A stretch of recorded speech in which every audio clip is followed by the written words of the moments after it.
এটাই হচ্ছে সীতারাম কুণ্ড মন্দির। আর পাশে অনেকেই মন্দির রয়েছে, দেখো কতগুলো মন্দির।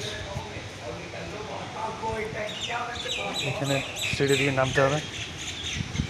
আর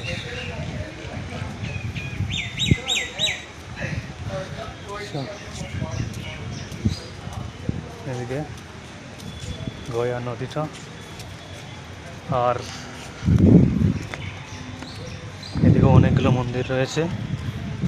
তো চলো, সামনে নদী দেখো কতটা জল আছে, আর ব্রিজটা।